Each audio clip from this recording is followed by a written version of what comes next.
All right, my friends. Thank you so much for joining us. We're going to get started here in just 1 second, but thanks to everybody for making some time to join us here today. Really shortly, I'm going to have all of our wonderful panelists join us. For those of y'all joining as attendees, as one of our friends has already mentioned, we have restricted some of the functionality, so you will not be able to see yourself. You'll just see me and the rest of our panelists, but you will be able to talk and ask questions to our panel as we go ahead and get underway. So once again, thanks so much for joining us. We're going to get started here in just about 1 minute. One last thing that I'll mention before we get started is that we are recording this panel today because we are hoping that the discussion that we have here on this panel will be so interesting and so useful to folks that want to participate in this brand new project that they'll be able to use this video again later on. So hopefully that is all right with everybody. But thanks again so much for joining us. And if you are interested in introducing yourself to our panelists, go ahead and use the chat box. It will not show up to all of the attendees, but it will show up to all of us here on the panel.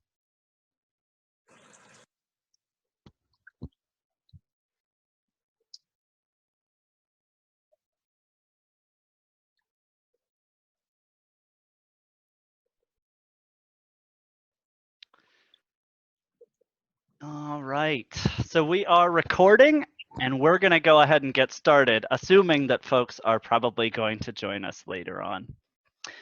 Welcome and thank you for joining our panel conversation today. Today's interesting and important topic is to kick off a brand new collaborative project between the Museum of Life and Science, ISeeChange, and then all of y'all watching this video. That project is called Let's Learn Outside. My name is Max Colley, and I'm the Program Manager for Learning Philosophy and Evaluation at the Museum of Life and Science in Durham, North Carolina.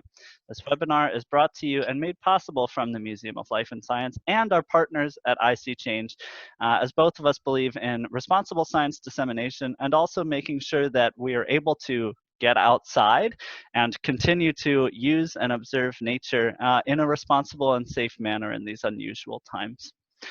First of all, I'd really like to thank all of our esteemed and illustrious panelists for taking the time to join us here today, including one of my own colleagues from the museum. They can all do a much better job of introducing themselves, so I'm going to let them do that here in just a moment. Our format today is as follows. I'm going to first give a brief introduction to the Museum of Life and Science. Then we'll hear a little bit more from our friends at ISeeChange about what they do and what their role in this project is or will be. And then we will talk a little bit more about this project in detail. At the end of the panel, we'll also have more of a discussion about how we see some of this progressing, why we think this is important, all of your roles on this interesting and important project, and then also take some questions and answers from anybody who might have them as well. And you can do that, again, by using the chat box, which I see some of you are already doing. Just a few more notes before we get underway. I want everyone to keep in mind that there are likely children present or watching this panel. And as we're figuring out how to live our family and work lives in the same space, we're maintaining a pretty strict code of behavioral conduct for this panel, and Zoom's functionality allows us to mute or even remove people from the webinar if they're acting in a way that is inappropriate or inconsiderate for people watching at home with their children. We don't want to, and frankly don't anticipate having to use that functionality, but this is a reminder that now is a time for compassion, consideration, and kindness to one another as we navigate these trying times together.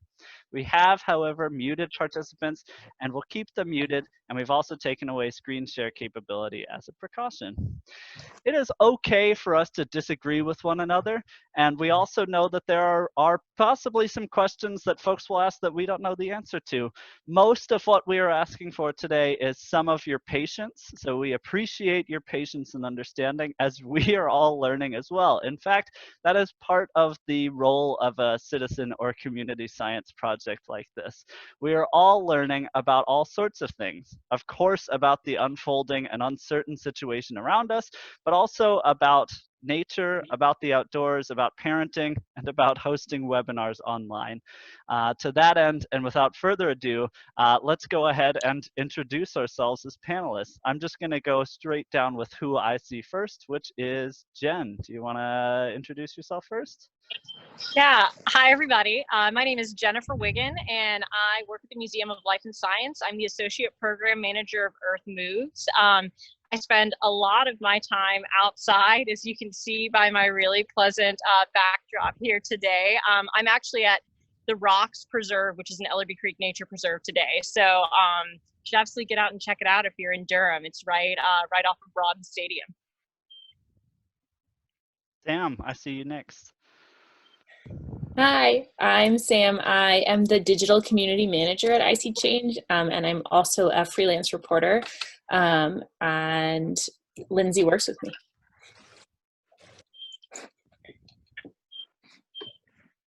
And I'm Lindsay. I am a designer at ISeeChange, and I should say me and Sam are calling in from different parts of the country. So I'm in Cambridge, Massachusetts, near Boston, and Sam's in Madison, Wisconsin. Which I think is a really fascinating piece of this whole project and something I'd love to touch on a little bit more as our panel continues. First things first, I think it's worth just doing a brief introduction of the museum. So the Museum of Life and Science is in Durham, North Carolina. We are on an 84-acre campus, and a lot of that, as you might imagine, is outside. So learning outside and going outside is obviously incredibly important to us. And even though we are navigating some really unusual times right now, we wanted to make sure that we were still offering and doing and collaborating on programming that still takes people safely outside. To that end, Jennifer right now, of course, as everyone can see, is outside and was just on a wonderful Ask a Naturalist program with our partners at Ellerby Creek Watershed Association. Jennifer, anything you want to add about our outdoor learning pedagogy before we ask Sam and Lindsay to talk about their work? Oh yeah, for sure. I actually thought somebody had a really good question so Ask a Naturalist is something that you can log into at 2 o'clock on Tuesdays on the Ellerby Creek Watershed Instagram. And it's us exploring different Ellerby Creek preserves. And somebody asked on there, what do you have to do to be a naturalist? And I just thought it was a really interesting question because I've never taken a course on being a naturalist. I've never taken a class. I don't have a certificate in it. I just think it's embracing being outside in our natural world, appreciating what's around us, keeping it beautiful and clean for those that are coming after us to experience as well. So I would highly encourage you during this time. There are a lot of natural spaces that are still available for use that aren't state parks. So all the Ellerby Creek preserves, a lot of nature centers and everything can still be accessed, and practicing the proper social distancing and safety that we should, but there's still a lot of opportunities to get outside in amazing spaces. That I'm essentially sitting in Ellerby Creek in the middle of downtown Durham. And what's really cool about this area is all the rock that you can see in my video. This is an area where this is all from volcanic rocks. So we don't have a lot of volcanic rock outcrops in North Carolina. This is from about 200 million years ago, where magma came up and basically broke through a really soft opening in the Earth's crust. And this is this area actually runs through the museum campus as well. So there are parts of Ellerby Creek and part of the museum campus that have this really unique geology. So there are just amazing things that are right in our backyard that we can still take advantage of, even though we're in really trying times right now, and I would encourage it. Thanks, Jennifer. Sam and Lindsay, would you all mind giving us an introduction to ISeeChange? Definitely would not mind. So ISeeChange, I'm going to share my screen so we can sort of walk through the website, if I can figure it out. Yep. But ISeeChange is a global community. You can see my super crowded desktop of users from around the world. We are in about 118 countries. last we checked, who are documenting weather and climate change in their own backyard. So as we were talking before, it's a great time to, you know, safely be outside. And one of the places to do that is actually just like right outside your house. Places that you see every day are where you're going to probably notice change the most. And you're the expert in that spot and no one knows it as well as you. So we document that and collect it online. So you can create an account. I think I'm already signed in. Ooh, and I had to move this bar. You can create an account and you can start posting. I posted before this a couple of observations from when I was a student in Chapel Hill, so they are local to your area.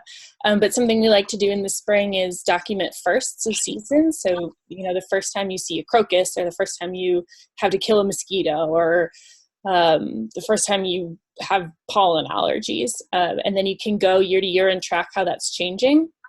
So like, for example, I posted some rhododendrons blooming in on May 17th in 2014. So if you saw that happen much earlier this year, that's like an interesting data point, and that is useful in understanding, you know, how things are changing in your own community. And it can be like a nice fun journal for you and a way to connect with what other people are seeing and learn from them as well. And stop sharing and let Lindsay. Do you have anything to add? Sure, yeah. So Sam just went over posting from your backyard, but it's also kind of fun to see what is happening in other people's backyards. So I'll often log in. It defaults where I live in Cambridge, Mass, but I can also change it to look globally and see what's going on around the world. And I was pleasantly see someone in California experiencing urban turkeys. And so we back and forth in the last week because it's mating season for turkeys. And I actually had a turkey rush my car because I apparently, even though I let it like cross the road, I was still too close because it's mating season and everything is bold right now. So it was fun to have that conversation back and forth with the people in California. Lindsay, Sam, thanks so much for that. So that kind of brings us to what this particular collaborative project is. So what is Let's Learn Outside? I will read off our project description for this, and it encapsulates a lot of what our panelists have sort of already said. But essentially, we are hoping that between our two organizations, we're able to not only safely get people outdoors, but also do a little bit of what Samantha and Lindsay are doing, which is beginning to notice some seasonal changes or phenological changes. So the massive disruptions to daily life caused by COVID-19 have left us all with a lot of questions. As of right now, it is still safe and a good practice to go outside while practicing social distancing in many areas. Spring has officially started all across the US, which means fairer and generally more pleasant weather is here, or it's on its way. It also means a massive natural cycle is turning over all around us. And while it seems surreal and a bit hard to believe, nature continues on its seasonal course, even as the human world seems a bit flipped upside down. The big disruptions to universities and other research organizations also means that many of the observable changes in seasonality, lots of the usual or unusual changes in weather, plants, and animal life may go unreported and possibly unnoticed in many parts of the country. Meanwhile, many of us are searching not only for purpose and direction when we head outside, but also a sense of community, belonging, and interaction that many of us miss while maintaining our physical distance from one another. So let's try this. We think it's important for you to get outside, notice the seasonal, or if you're being scientific, phenological changes all around you, and interact with your neighbors, your community, or like Lindsay pointed out, other folks from all around the world. In order to do so, the Museum of Life and Science and ISeeChange are asking you to join us in going out into your backyards or your lawns or nearby parks or somewhere else outside where you can maintain reasonable and responsible distance from one another at 3 p.m. every Tuesday afternoon, and help us to just notice and observe the changes in the natural world around us. Every week, the museum is going to send along a challenge. So we're going to ask for you a couple of questions and join you in posting what we are also seeing around us. Together, all of our stories provide powerful data for continuing to monitor the Earth's seasonal changes and help us keep in perspective that all of us are part of a greater whole. As you're observing, taking photos, telling stories, and posting, we also ask that you take a moment and look at what your friends, families, neighbors, communities, or other folks around the world are posting, and feel free to leave a comment and ask questions of them as well. We hope to foster a new social community of practice around people who are interested in learning more about the world all around them. So join us every Tuesday from 3 to 4 p.m. Eastern Standard Time, somewhere outside where you can maintain your social distance on the ISeeChange app. And Jennifer and I and a few of our colleagues will also be on there posting what we see that's interesting around us, and also commenting and trying to talk to y'all as well about what you're seeing as well.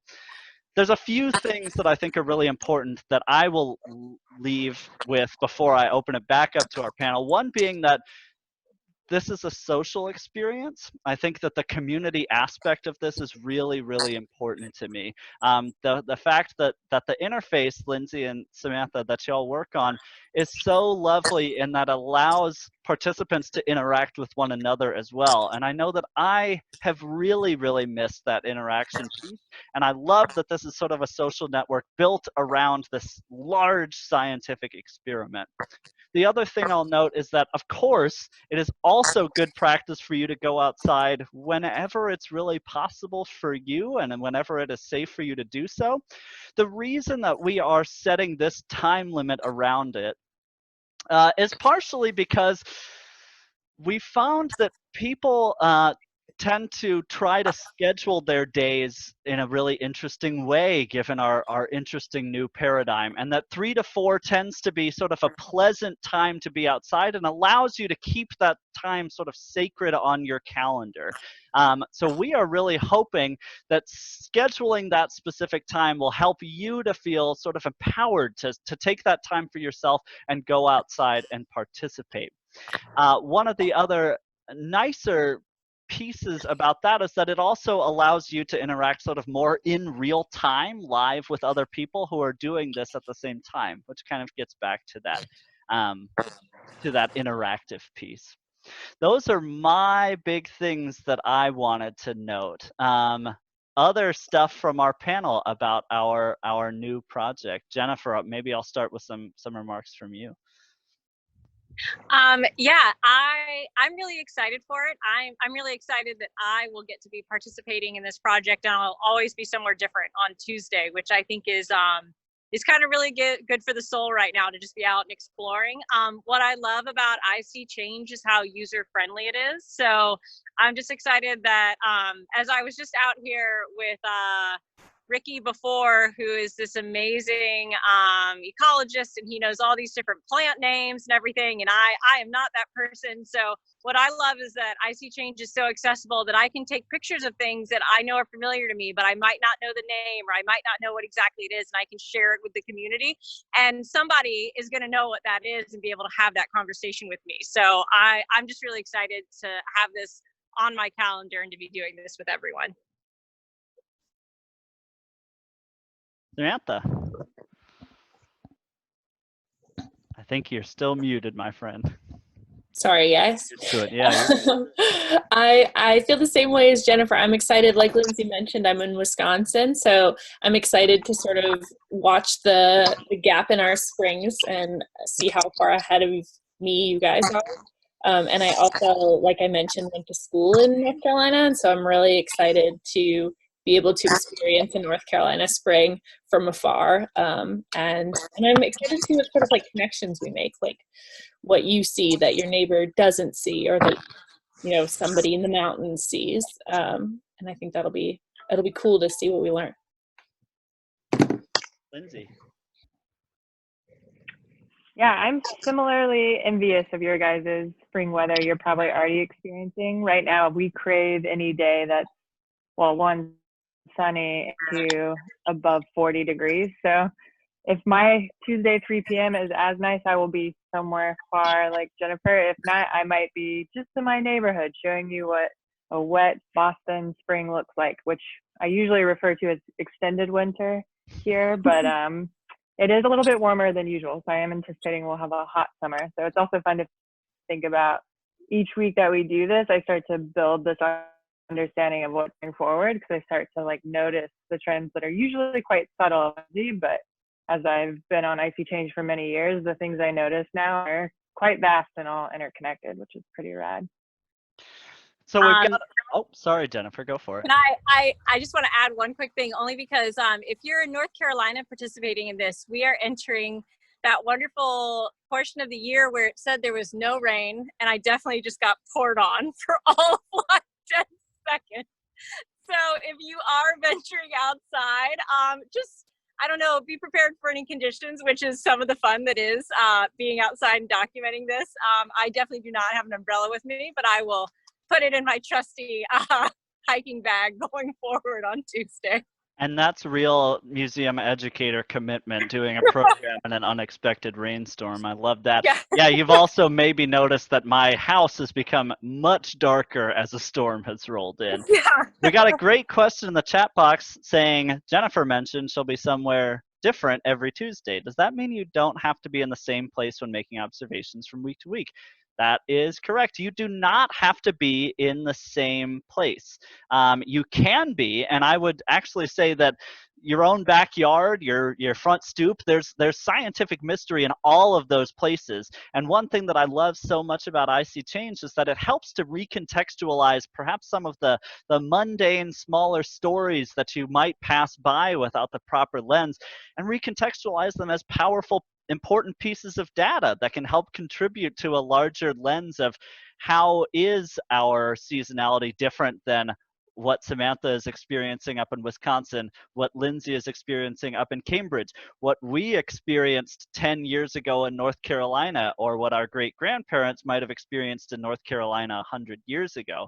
So much of this powerful data is incredibly useful, in particular this year, and in particular right now, because the realities of climate change mean that we may not know very much about how seasonality is changing a lot of different aspects of our lives, of those many, many phenological changes going on around us. Everywhere from when the leaves start to come out, but also when different bugs start to go into their chrysali, when they might emerge from the water as dragonflies or mayflies, when we might start to get strange, unanticipated rain or thunderstorms, all sorts of things like that that are useful to have not only a photo, but a anecdote and a story that tells your experience of it, and also the date and time of it that are all really, really important as well. So we got another fantastic question about what these challenges might be. And I'm glad that you asked, because that was going to be our very last thing, but I'll give an example of what some of them might look like. We are not gonna ask anything terribly challenging of you. We think that the challenge aspect is also important because I don't know if y'all are experiencing something similar, but some of what we've heard from folks that are trying to spend more time outside, and this is true for myself as well, is that when I go out there, I'm sometimes not entirely sure what I should or could be doing when I'm out there. I am a person who loves to spend time outside, but the new reality that we live in has left me with a lot of questions about how to best or most wisely use my time out there, how to be productive when I am out there, what is safe or interesting or good to be doing when I'm out there. And so these challenges are sort of help to get around some of those things by adding another sort of light layer of something that you can do when you're out there. So we might ask you to take a picture of a interesting bug that you see and write a description of what you think that bug might be doing. We might ask you to find something red in your backyard or where you are. And that red thing is probably going to be super different down here in North Carolina, where it might be one of our beautiful blossoms that are currently blooming in our wonderful temperate weather down here. but Samantha and Lindsay are not likely to find those. Those red things up there might be berries on a holly tree or something that are still out up there. All of these things, again, are sort of lightly challenging in terms of having you look for and analyze something, but we're not going to ask you to specifically identify something or go out of your way in order to find something. It's really more to help you sort of contextualize or add an additional lens of what you can be doing out there and what other people are going to be posting photos of. Again, in the spirit of that this is a large collective and social process. Other folks want to take a stab at that question also?